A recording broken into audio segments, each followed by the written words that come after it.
Hey, welcome to zchg.org. And today we've got a little bit of a territorial dispute going on between some kitties. This orange cat thinks he runs the place. Little does he know, or maybe he does know, and he's figuring it out, that he is outnumbered, outmatched, outgunned, and not on his own property. But, he comes by. He looks like he's probably interested in Pixie to the right. And Tux, who's an older male and sort of a Sigma male, I would say. He makes sure that orange cat doesn't get any ideas. You can see our solar panels in storage back there.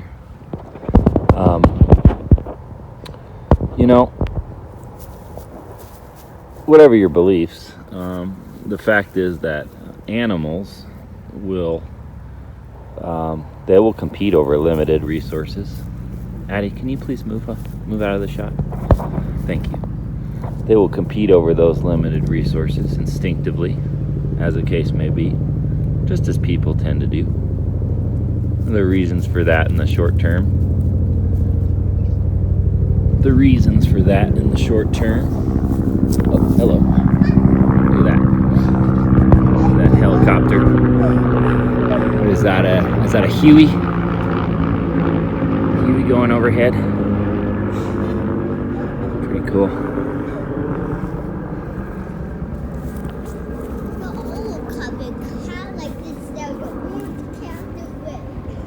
Yeah, humans tend to think that they need to compete over resources.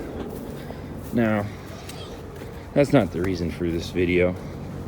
The reason for this video is to talk about something that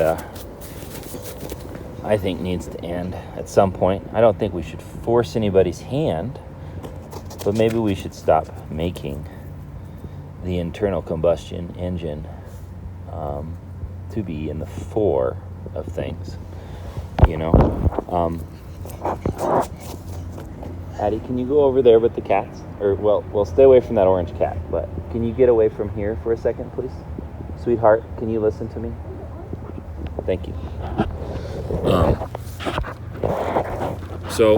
Any case, that soot I just showed you, I'll show you one more thing.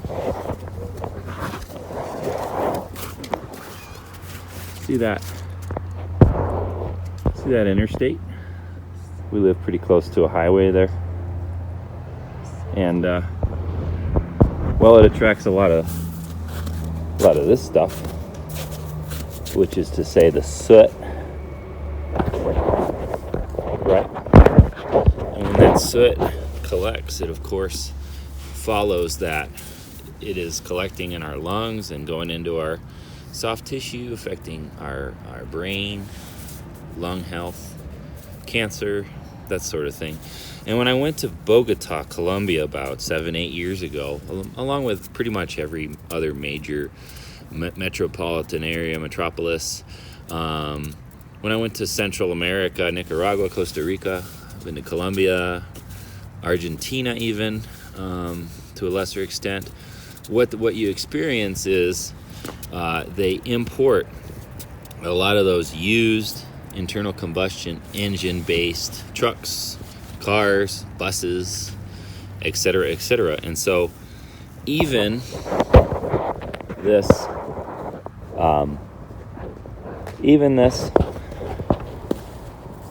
modern, quote unquote modern United States, which we live in, has this soot accumulating in our lungs and on the ground and in the snow. And yes, even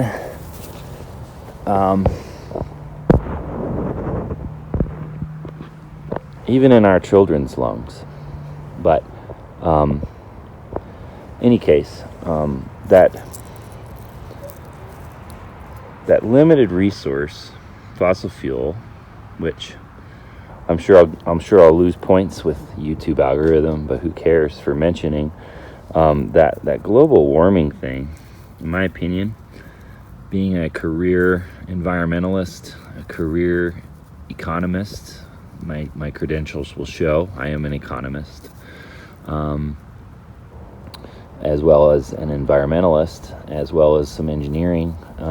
It's sort of a hoax in order to keep the powers that be in control.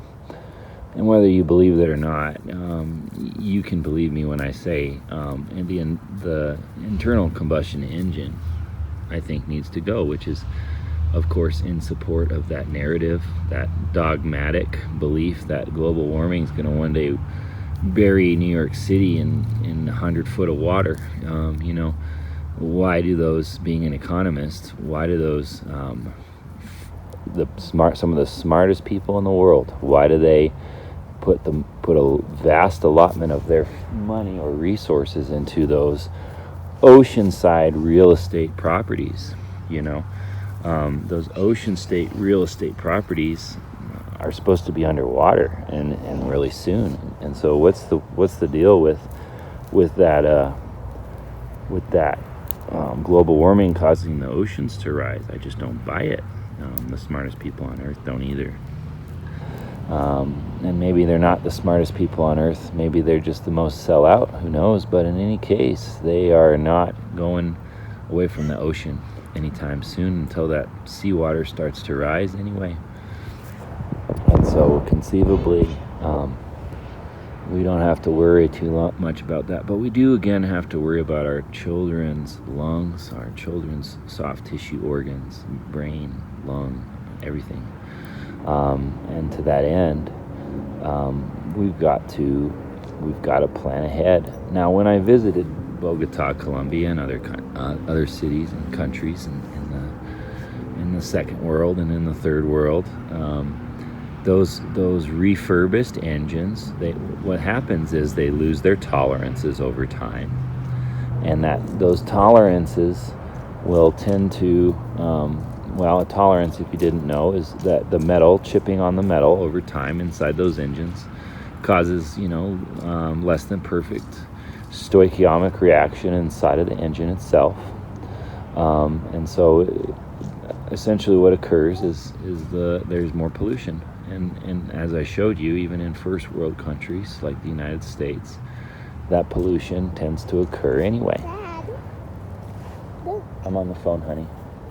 That pollution tends to occur anyway, and resulting, no matter where you live, you're affected by it. And if you live in a third world country in the middle of the city, like I briefly did when I lived in Bogota, or not lived, but traveled through South America and Bogota, I'd get these major migraine headaches because there would just be bumper to bumper traffic outside your hotel or your hostel, as the case may be, and it would just give you migraine headaches. And so I decided at that time, 7 or 8 years ago, that I was further cemented in my belief that I was going to work with renewable energy. Now, when I got started with the electric vehicle charging station, I thought for sure the battery was a good way to solve it. But to be frank, to be honest, and knowing what I know now, you live, you learn. The battery is not such a good solution. It is a stepping stone technology. It's an intermediary technology, and the powers that be are going to try to push this upon us as an intermediary technology in order to cement those existing powers. And when you work in crypto, when you work in economics, when you work as an environmentalist, it's impossible to ignore. It's the truth. The battery is a stepping stone technology which is intended to keep the powers that be as they are as the establishment. It's not so much intended to relieve us of our children's future being in jeopardy. It's not to prevent the oceans from rising. It's simply put for more nefarious reasons than that. And so when I got started with CHG, which is now zchg.org, when I got started with WeCharge, WECHARG.com, when I got started with these ideas of electric vehicle charging stations off-grid, distributed, I fully believed in the battery, and now I don't. I think it's a stepping stone technology. But being nimble and small, being as an advantage, I'm not committed to those technologies. I think that they will have their use in the short term to medium term, and that's still going to be very lucrative for people who are invested in our technology. But we're also going to be facilitating very quickly that being nimble, small, that transition over to the next thing, which the wireless transmission of power. Have you ever studied that? Nikola Tesla, who is a giant, whose shoulder I stand upon, to paraphrase Newton, in all of my research, most all of my research. It's important not to use the fallacy of the absolute very often, but in almost all of my research, Nikola Tesla comes to bear, because when he was working on wireless transmission of power, the big reason that Edison put the kibosh on it was not so much because it wasn't great technology, because it was, but because, as to paraphrase that gentleman, you couldn't put a meter on it. And Edison, being a perhaps a brilliant business person, he sort of reached that understanding with respect to Tesla's work, and he, for lack of a better term, he stole Tesla's work and used his business sense to sort of scam the world out of wireless power. Now, wireless power didn't just stop working; it just sort of got put in some chests and put in storage and picked up by a certain 3-letter organization, and that's the history of it. And those are the facts. Just the facts. And you can disagree with me if you like on fact, but there's no real point in that. When our children's future is at stake, and we need a better technology than lung and air and brain pollution in Bogota, Colombia, when we need a better technology than the lithium mines in various countries and the lithium scraping from the oceans, when we need a technology that has the economic stability, economic stamina, and as well as the range anxiety stamina that batteries simply cannot do, this intermediary technology is going to have to transition into the long term. I think it'll have something to do with bringing back Nikola Tesla's wireless transmission energy. I've already mentioned recently, there's also that wireless internet, which is enabled by Web 3.0, which CHG developed. Now, over a year ago, almost 2 years ago, we pioneered that into the Web 4.0, which is peer-to-peer distributed internet over radio, to bring free internet to everyone, or very, very affordable internet to everyone. The wireless transmission of power is also going to be quite important. And so to that end, we're going to have to think about further into the future than the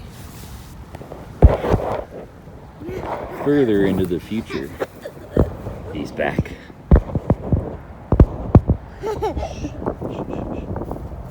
Crikey. The panther moves in on the encroaching orange kitty. So, we're going to have to think about how our children... Addie, stay out of the way, please. Addie, come over here now. 3. We're going to have to think about how our children can make it beyond all the noise, and think about how the limited accessibility that we all have to resources can permit for us to not only survive, which is sort of all retch and no vomit if you think about it, but thrive, which is much better way of living. So it's not the internal combustion engine, and it's not the battery. It just might be something older, like wireless power, which is in fact older. The internal combustion engine is pretty old too, but you know what I mean. The future is in wireless power. The future is in hydrogen and methane and other renewable fuel sources. The future is in steam, which is going to make a comeback as well. Excuse me, I wasn't looking. Oh. Oh. Oh. Can you hear that?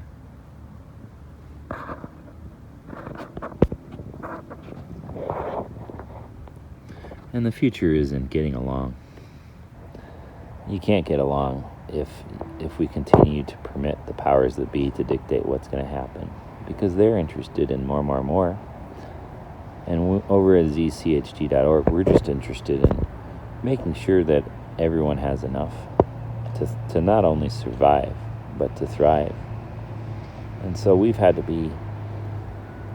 protect ourselves a little bit from those powers that be that continue to encroach upon us. You know, we've been sabotaged over the years.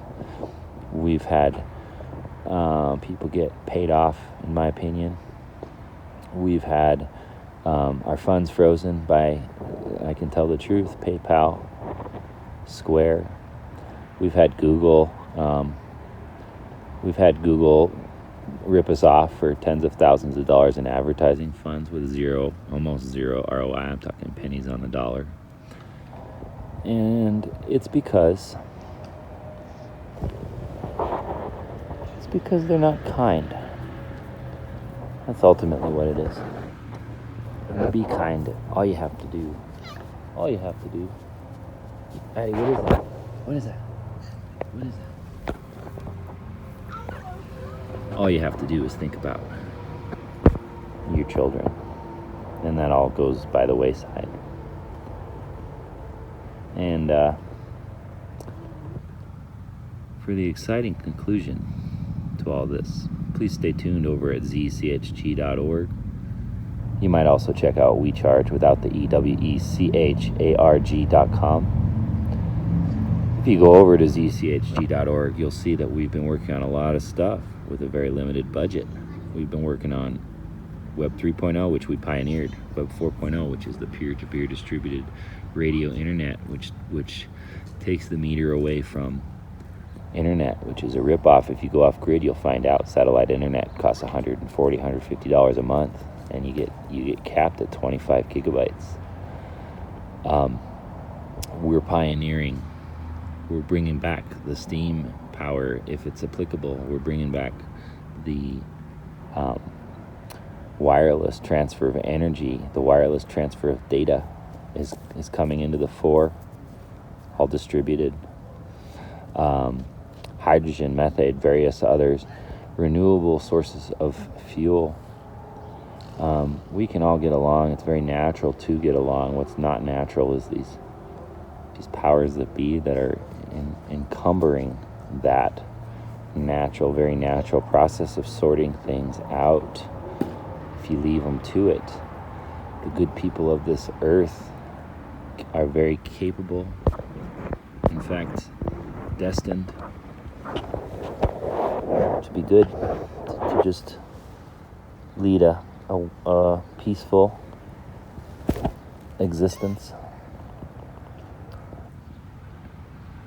That's our natural state, and I truly believe that.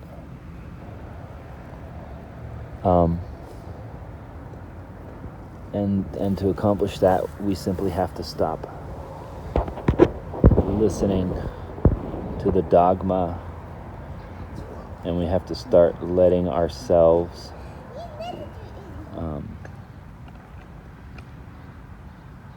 live our natural state. I'm really itching to talk about open development, guys, and why I give everything away almost as soon as I develop it. I'm really itching to talk about that soon, and I will. ZCHG.org. Check us out. WECHARG.com without the EW. WeCharge. WECHARG and ZCHG.org. I keep thinking they're gonna resolve this. What are we doing with that? We're thinking about stuff. Don't worry, we're just thinking about stuff. Well, maybe that orange kitty's gonna come say hi. What do you think, Addie? I think it is. Do you think it wants to say hello? You know, when that orange cat first started coming by, Tux did not like him very much. And that orange cat was being mean to Pixie. But something tells me, the way he keeps coming by, and the way Tux more or less is, crikey.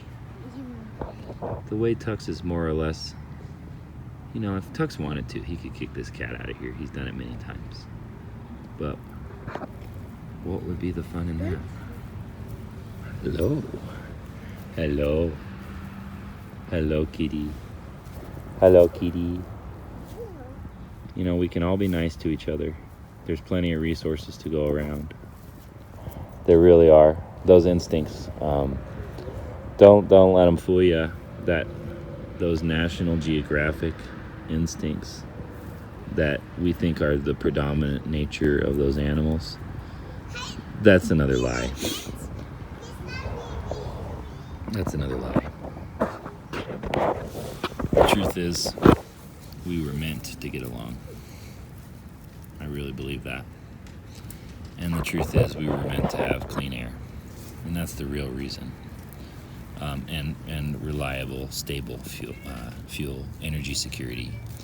That's the real reason I'm working on this project. Because we were all meant to get along. We were all meant to get along. That's the truth. God bless. Have a wonderful day. zchg.org. WECHARG.com. Love all of you, and that's the truth. Take care.